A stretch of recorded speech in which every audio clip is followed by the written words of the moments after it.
up, bro? What's up? What are you doing today? Hey, do you think we should tell these nice people about a few things they didn't know about the 1920s? Let's do it. Sounds good. Let's get it. Atta baby.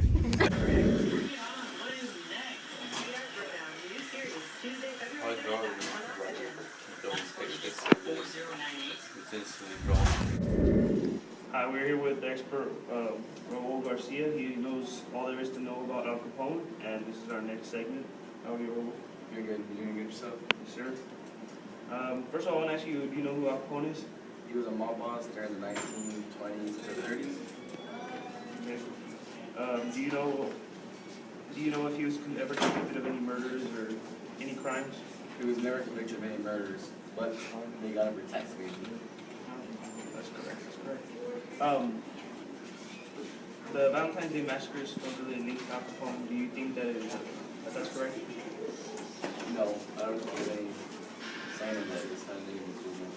I had always thought that the massacre was linked to him because the men that were killed in the massacre, they worked for Al Capone's biggest rival, one of the biggest rivals.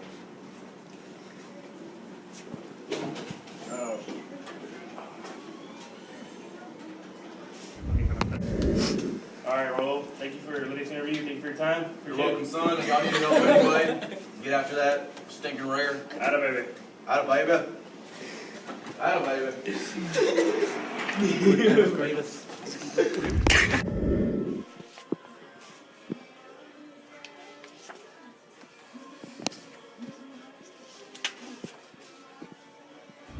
Guys, I'm here with an expert. Can you introduce yourself, sir? I'm Gerardo Nieto. I'm the expert Childman. Roosevelt, Field, Long Island, New York. At 7:52 a.m.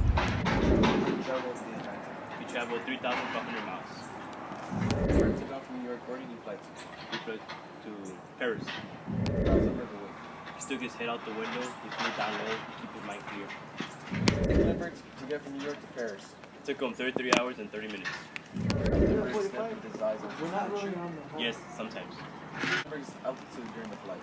800 to 7,500 feet. During his flight. Yes, there was. 2, 1. During Lindbergh's flight, was he the boss? Yes. Sometimes we fly near boats to be in different directions.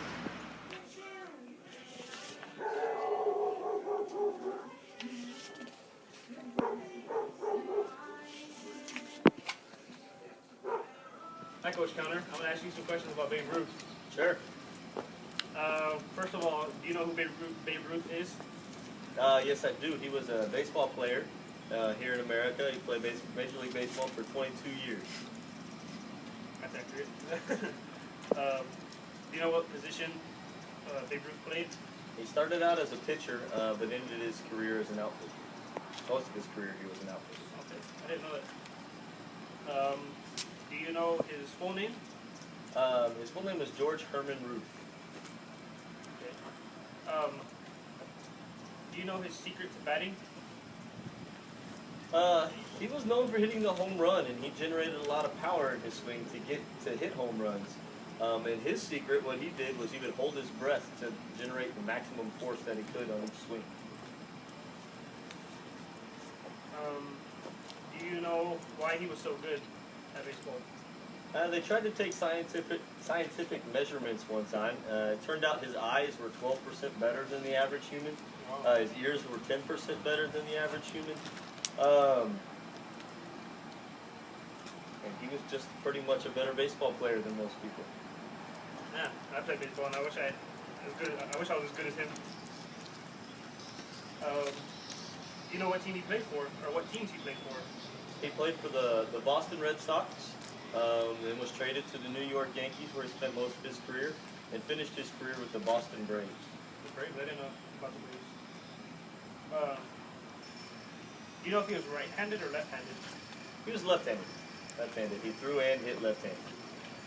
I have a theory about left-handed. Do you think people that are left-handed for baseball are better pitchers? Or hitters? Just different. Just different. Just depends. Just depends. I'll get it just a minute. Well, thank you, sir. Thank you for your time and appreciate it. No problem. Thank you.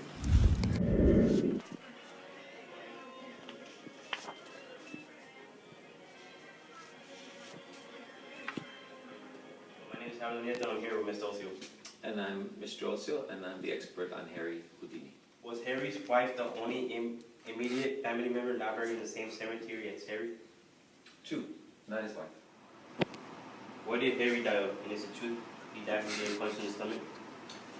Yes, it's true that he got punched in the stomach, but it's also suspected that he died of peritonitis. Harry's wife as Miss Harry Houdini, but what was her real name? Patrice Bessering. How many siblings did Harry have? He had 5.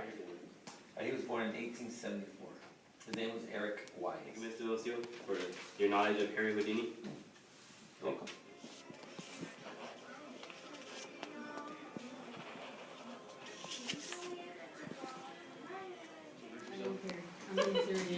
Hello, my name is Miss Thomas, and I'm the resident chewing gum expert here at Cotulla High School. I'm gonna ask you some questions about gum. Awesome. How is gum made? I don't know how it's made, but it's made out of chicle and natural latex. That's correct. How old is the oldest piece of gum? I believe the Aztecs used it, not to chew, but to build stuff. Oh, they played sports with it, and so that'd be about 9,000 years ago. 9,000. That is correct. How much does the average person chew? The average person chews about 300 sticks of gum per year. The average is correct. When is gum most purchased? Gum is mostly purchased in Halloween and Christmas. During Halloween and Christmas. That is correct. Well, thank you, Ms. Thomas. You're welcome. Sharing my chicle knowledge.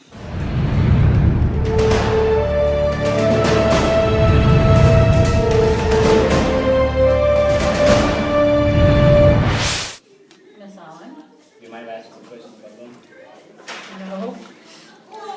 So can I ask you? Sure. How is gum made? Originally I think it was made because of tree sap, or sap out of the tree, called the gum tree.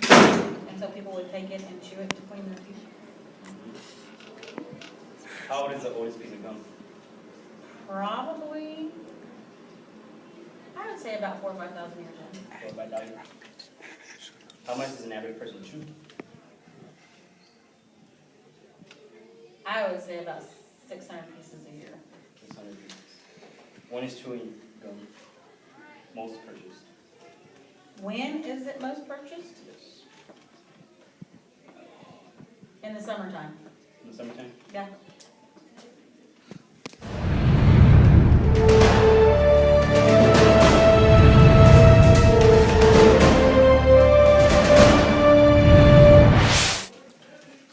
Gum is made out of lime. Chewing gum is originally made of chicle, a natural latex. Okay. That's gross. The second question is, how old is the oldest piece of gum? 9,000 years old. Really? Mm-hmm. I was pretty close. 5,000. How much does an average person chew? Uh-huh. 300 sticks of gum each year. Okay. When is chewing gum most purchased? During Halloween and Christmas. To give it away to little kids. It so makes sense. Okay. Well, thank you, Ms. Adams. Thank you, sir.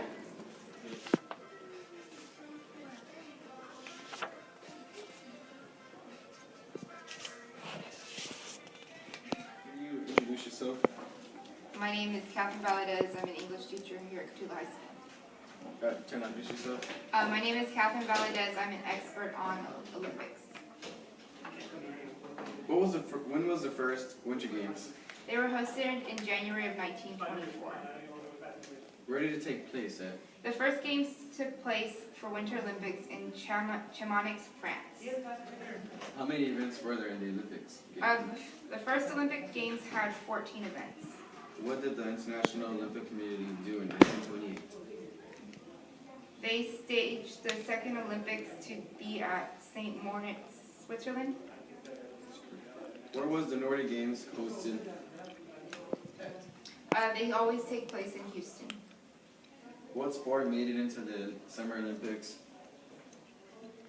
Figure skating made its way into the Summer Olympics, What year did it make it in? and that would have been in 1908. In 1911, what did the International Olympic Community propose? They proposed for the staging of a separate Olympic Winter Games. What stopped Germany's Olympic gaming? That would be World War I, What sport joined the Olympics in 1920? and that was ice hockey. Thank you, ma'am. No problem, thank you.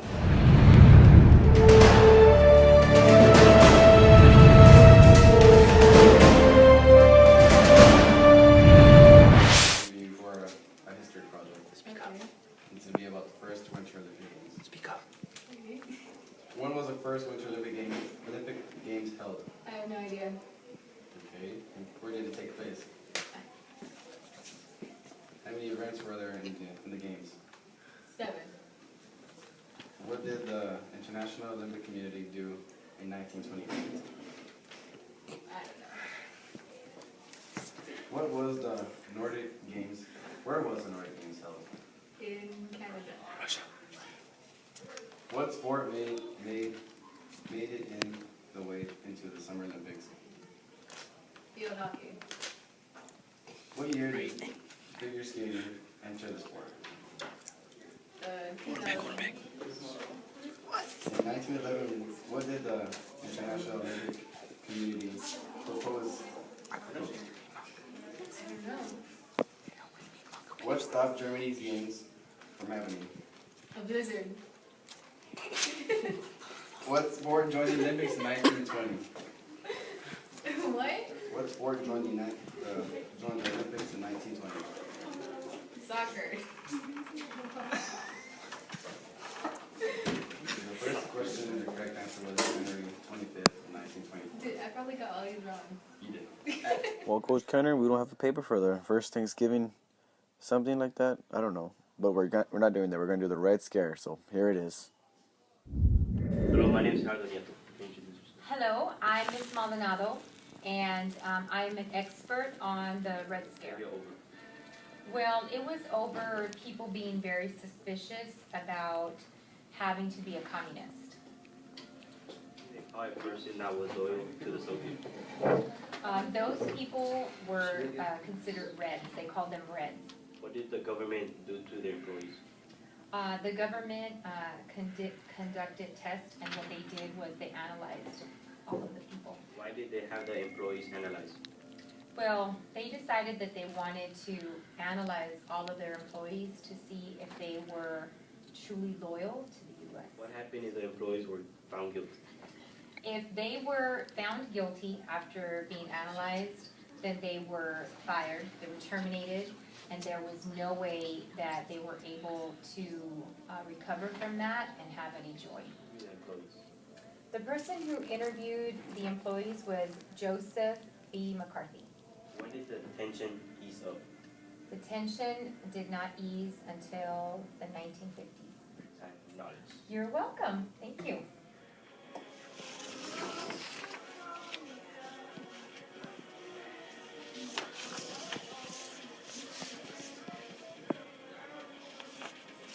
Hi, Jesus. Doing good. I am the expert in radio broadcasting. If you don't mind, we're going to ask you some questions on the first commercial radio broadcast. Okay, sounds good. The first question is, who developed the first commercial radio broadcast? That would be Henry P. Davis. I have a question. When was the first commercial radio station made? That was made on November the 2nd.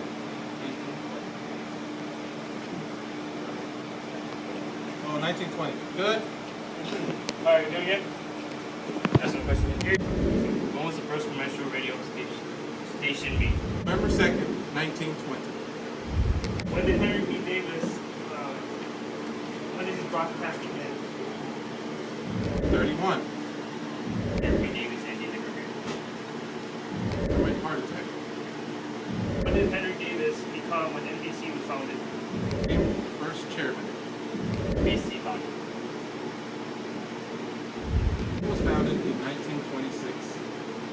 Henry P. Davis considered today the father of commercial broadcasting. Radio station called? KDKA. Henry Davis, before he started broadcasting. Engineering and manufacturing of what's the name? Commercial radio broadcasting. Well, hang on. Growing interest in the entertainment value of radio broadcasting. Sir, Anytime, gentlemen. Yes, sir. Thank you. Have a great day. You too. Henry P. Davis.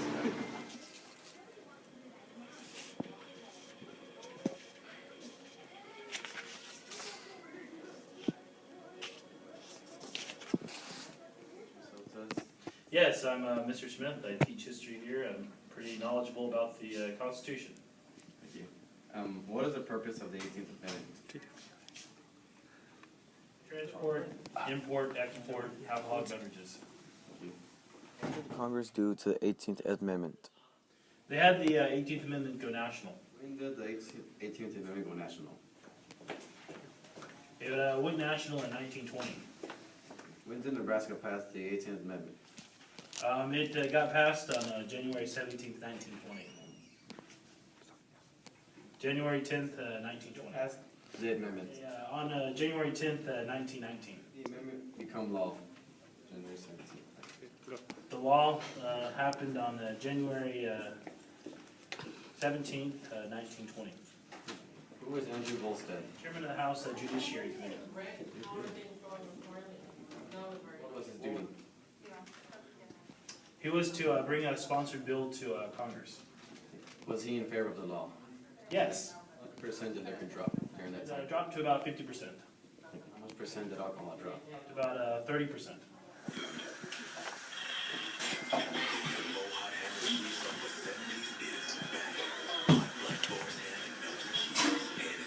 KKK, we're gonna ask him a couple of questions. So when was the KKK founded? It was founded in 1866. Why was the KKK founded?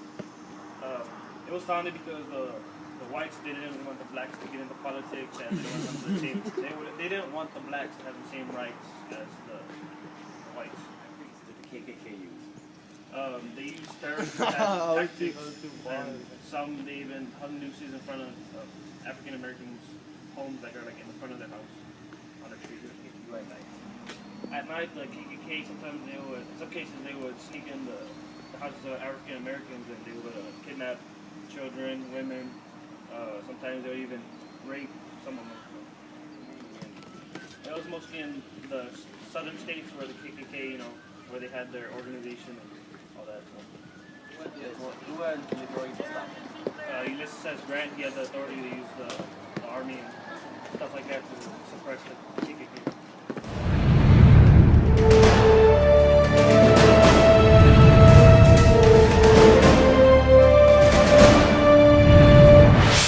I was a researcher and part cameraman Theo, and I am a researcher and cameraman. I am a researcher, co-host, interviewer, cameraman, editor, and researcher. My name is John Eric. I was a director, researcher, and cameraman. I was Nieto, and I was a researcher, cameraman, and co-host. My name is Jesus Velasquez, and I was a co-director, co-host, researcher, interviewer, and I did my part.